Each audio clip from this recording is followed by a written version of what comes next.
You want me to start? I think you started. Okay.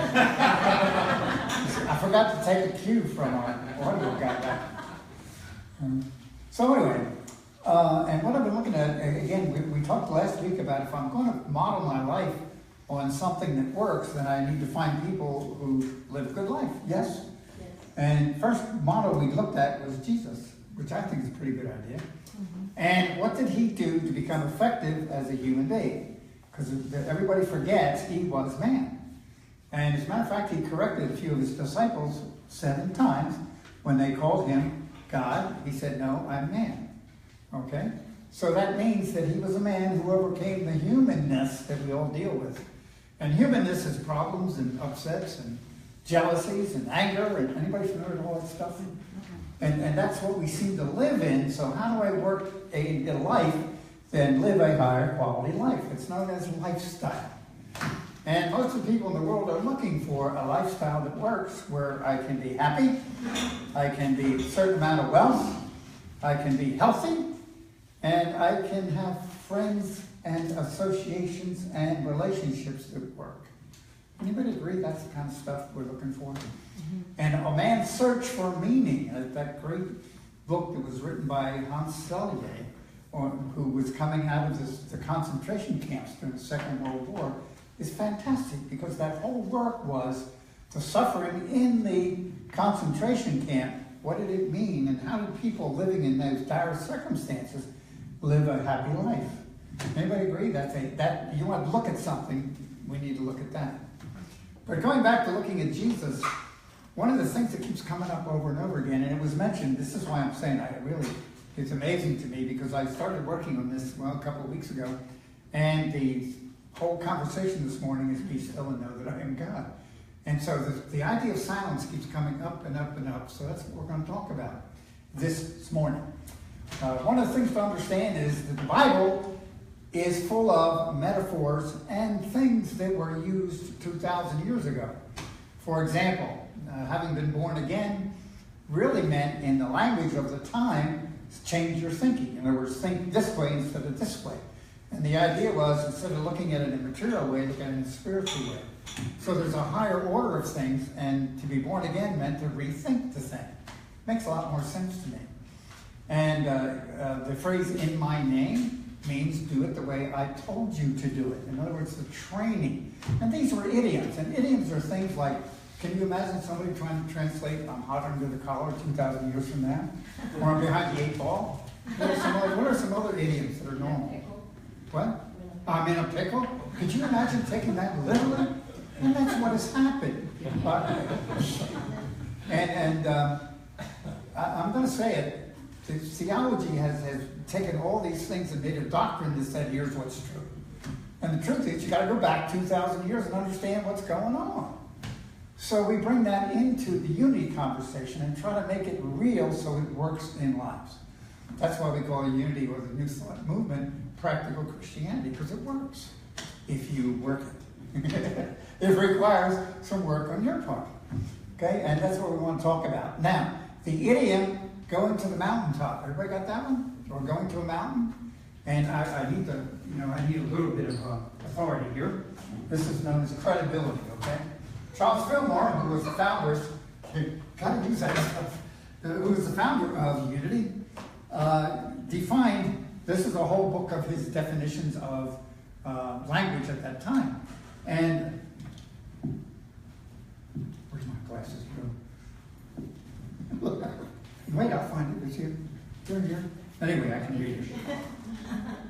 Okay.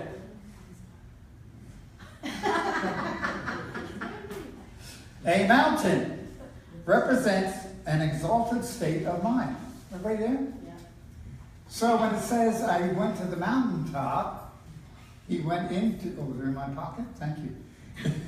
He went to an exalted or upper level station of mind. He did what? He went into the silence in what we call today meditation. So, how many times does it say that in the New Testament? I lost count at 40. Now it says he's going up to the mountaintop and down from the mountaintop. But it keeps saying it over and over again. So what was Jesus doing? He was connecting, and he talks about being with the Father. See, the Father is the metaphor again. Please understand at that time that the Father ran things. And the Father was the purveyor or the bearer of everything good that was wanted in the family. So if you wanted to start a business, or you wanted to get married, or you wanted to do whatever, you went to the Father for an audience on Friday afternoon or whenever, and you made an appointment and you asked the Father, can I do this? And the Father would give you permission, and if you had a good idea, might even fund you a couple of sheep to help you do your job. So the Father was the great benevolent giver of all things. Do you see the metaphor? Mm-hmm. So he was trying to say that within me, and Jesus talking, is the Father, and the Father, I am in the Father, and the Father is in me. And it's the same conversation for you. Because he said, these things I do, ye shall do even greater things. And it's the kingdom of heaven is within, and it's over and over and over and over again. So he goes to the mountaintop to seek the Father, and then brings it into the physical world around him, which is also our capabilities. Okay, now we're going to deal with that a little bit later, but right now, the idea is, and the thing I've been talking about for a few weeks is, understand who you are. You're a child of God. And some people can't handle child of God, but God called child of divinity, or you are the expression of divinity, or you are the power of the universe. And how come it doesn't look that way? Because we forgot it. Okay? And we have developed an ego that tells us, you're not that. You're not good enough. You know, how many times do you hear that in childhood? Don't get your hopes up, boy. Don't expect too much. All that kind of stuff. So we've been programmed not to believe who we really are. And we've been cut off from the silence. Anybody agree our culture is full of noise? Mm-hmm. I mean, everywhere you go, there's noise. Okay? How many times do you have a radio playing or the TV on? I've gone into households where there's 2 different TVs blaring and you can't even think. And that's the purpose that the ego creates to keep us from our divine self. Now, I'm being rather brave in that conversation, but that's what I'm saying. So the question is, how do we change our lives? How do we become more effective as human beings? How do we make a difference? How do we break through? How do we create relationships that really make a difference? You know, how do we leave our mark, if you want that phrase? Actually, it's not leaving your mark. It's not leaving your mark. It's humbling and making a difference in other people's lives. But whatever it is to make us happy. And happiness is a state of being, yes? Mm-hmm. Okay. And so here we are. It's a great search for this stuff. And the irony is it's already there. Because you're a child of God. And a child of God is created perfect and whole. Can you imagine God creating anything that's less than perfect? Stop and think about it. You can't even accept that possibility. But yet we say you're created in the image and likeness of God. So what are you? See, it's a rhetorical question to really ponder and think about. So that's where we are today, is silence seems to be the connection. Now, Jesus, but if you want to take a look at all the great religions of the world, talk about silence. The Buddhist mindfulness meditation, that's a big deal in today's world. Okay, and all you have to do is sit down. Here I'm going back, Alex, you'll like it again. You just sit down, shut up, and listen. Okay? And it's almost that simple. Now, there are some ideas, there are some tricks, there are some things that we can help you with, but the basic is doing it. Because the world wants you to stay in confusion. So, deep within each one of us. Now, if you really stop, and I'm going to ask you for a minute, to stop and think about who you are deep down inside. Yeah, really think. Why are you here? What's the reason you're here? Who are you? The great question. What is my potential? Now, what have I been told about my potential? Do you hear the silence? Because see, that's the key right there. Deep down, we all know that we are capable of doing a lot more than we're doing. Yes. Okay. And it's like what keeps me from going there is my fears, my doubts, and those things. Where do they come from? The great noise that's in our head all the time. Okay? So we're trained and we're conditioned. You know, I learned certain things from my parents, and I passed them along to my family, and we perpetuate these things, okay? So sometimes you ever wonder why you do what you do? Why do you belong to the political party you do? Why do you go to church where you go? Why do you live in the neighborhood where you live? Who's your friends? Who do you go out to lunch with? Why? Because you feel comfortable with those people, those conditions, those beliefs. And we have grown up with those beliefs. We don't even know they're there automatically until we start the process of silence. Because the great silence, what it does is it starts cleaning. Okay? It slowly starts cleaning. Now, in the article I wrote this week, it was very interesting. The article is, how come if it's so important to be in silence, it's so difficult to be in silence? And the head of the title of the article was, I'm trying to remember anyway, how to give up my fear of the silence. Because there's almost a fear that if I go there, I'm going to have all these negative thoughts. As a matter of fact, and this is amazing to me, I forgot to clip it, but the Wall Street Journal had an article this week on the downsides of meditation. And guess what they said? Researchers had figured out when you get quiet, all the negative stuff comes up. Yes! That's the intention. See, how do you start cleaning out unless you look at what's there? Okay, now we share, this cleaning process is an important part of it. And we have shared, and there's folks here that share ideas. But again, cleaning up. Okay, so, you know, for a lot of you, we have discussed Ho'oponopono. It's in your bulletin again this morning. 4 simple phrases. I'm sorry, please forgive me. No, I love you, I'm sorry, please forgive me, thank you. We say that to the divine over and over again. And there's a lot of us using that, yes. It's surprising to me how many of you have adapted that. But that's slowly cleaning up. Okay? The other one is tapping, which is emotional freedom technique, which is universal. It's taught by lots and lots of folks, but that we have shared that with you. And if we push Matt a little bit, maybe she'll hold another class.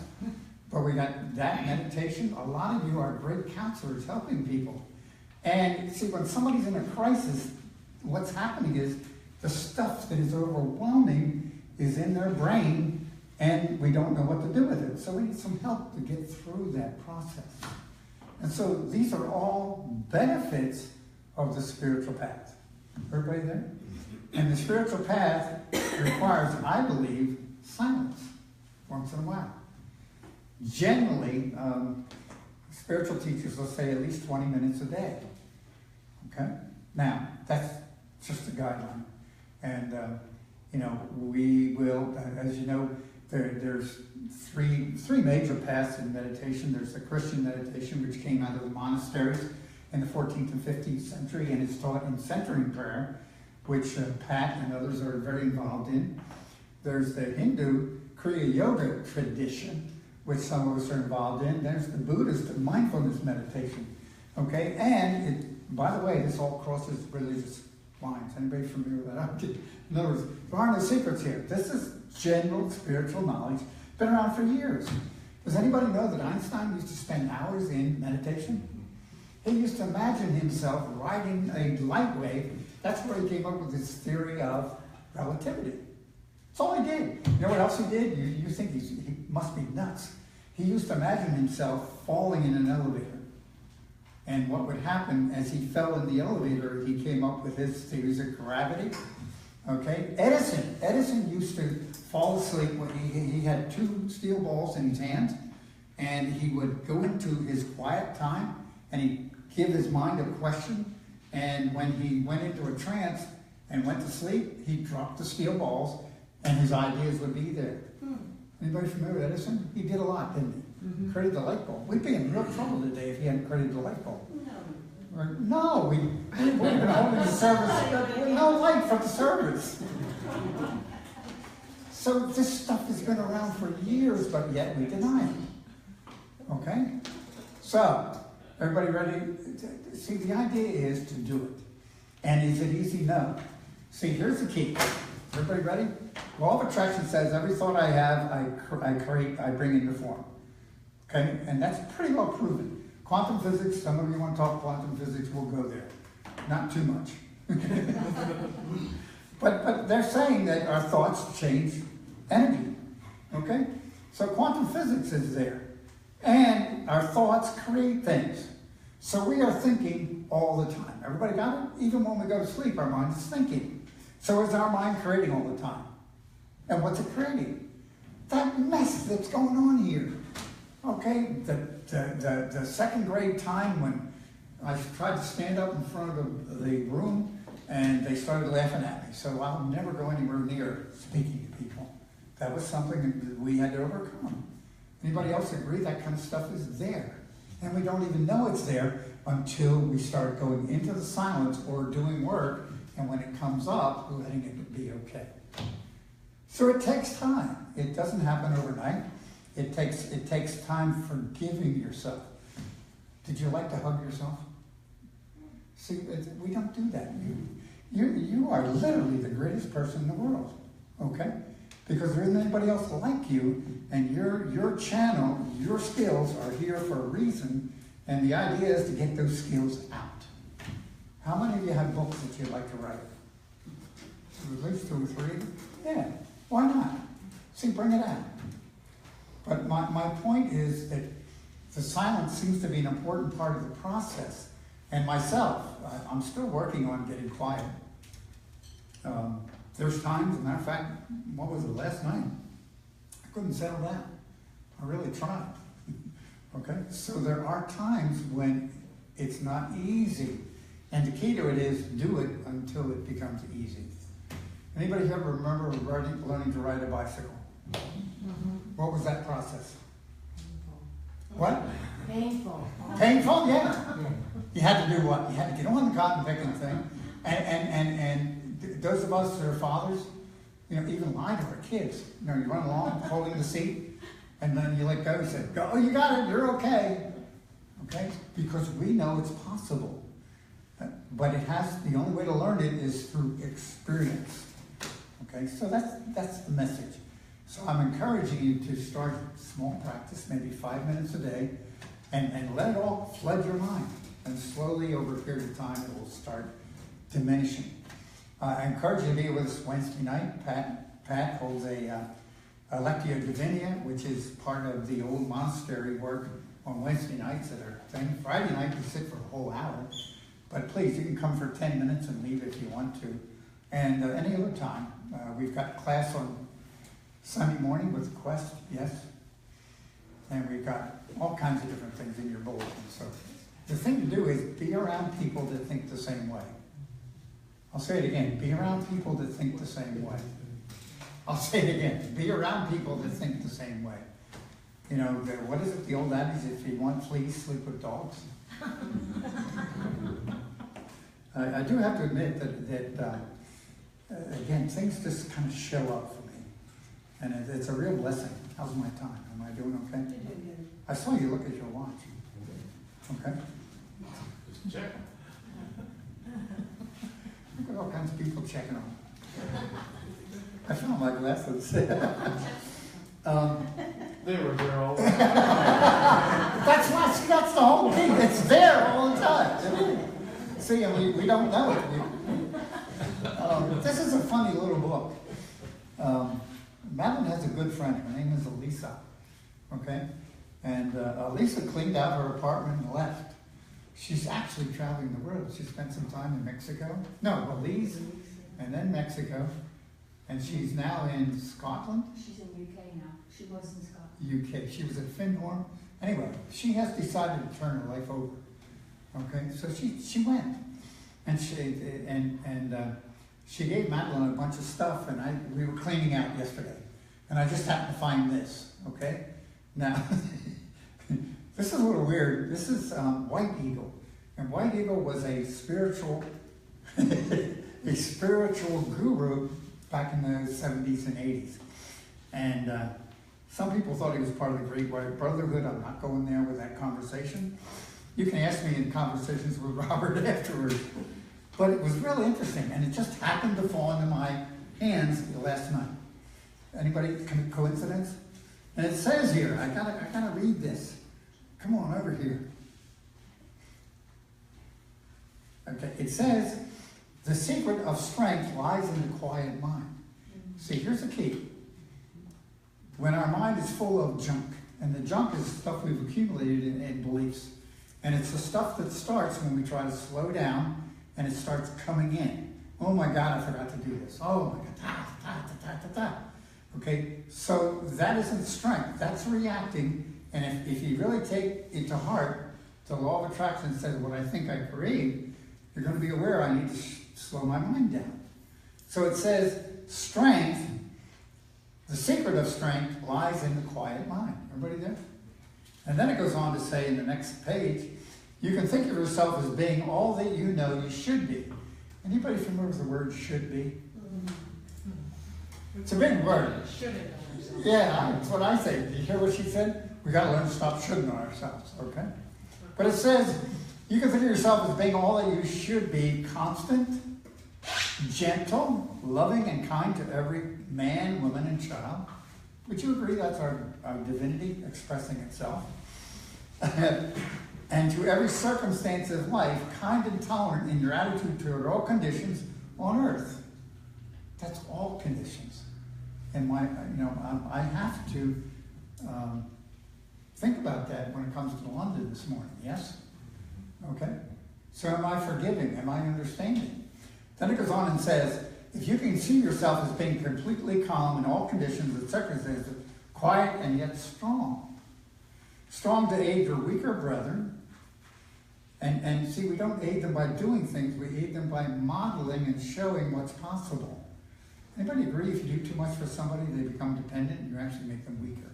Yes. Okay? And we're good at that. We really are.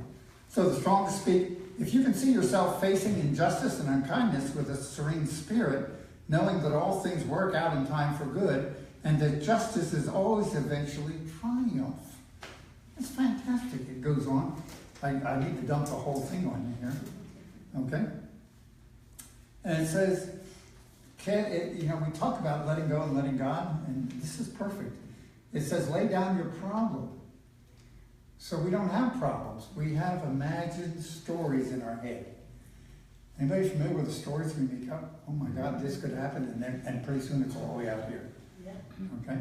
So it's cast your burden upon God. In other words, let go, surrender, lay down your problem. Do not try to unravel the knot, which gets tighter and tighter as you pull at it.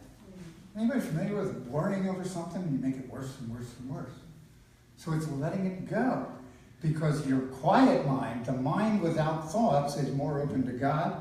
And so we get the cloud, the Microsoft cloud fascinates me. Or is it Microsoft or is it IBM cloud? There's many clouds. It's just lots of clouds. It's just the cloud. The cloud. All those are part of the cloud. The cloud. But see, the cloud, it's like when we're quiet and the mind is quiet, we can download directly from Spirit, directly. So that our divine essence of who we are starts coming out. Did you ever be around lucky people? Every time they drive a car, they find an open parking spot. They never have problems. Okay? And maybe it's just because they're doing these things. And it requires an outer work to produce an inner thing. Okay? So I've talked enough. We need to get Bruce back up here again. But I really do want to share with you that it makes a difference in how we approach life and how we spend in silence. And we have a lot of noise around us all the time. And noise, remember, the ego does not want us to understand who we are, so it creates all this stuff. The minute you say, I want to do better, the negative stuff comes up. It's part of the process, and please allow it to occur. If it gets too bad, give me a call Madeline, call somebody and say, I feel like barfing all over. It's true. That's what it's about. It's just let it out. Okay? So anyway, we love you. We are a spiritual community on a spiritual path, working toward awake awareness, knowing that divinity is who we are, and this is where we're going. And we're going to build that church down the road, and we're going to have a congregation that makes a difference in the world. I love you. Thank you.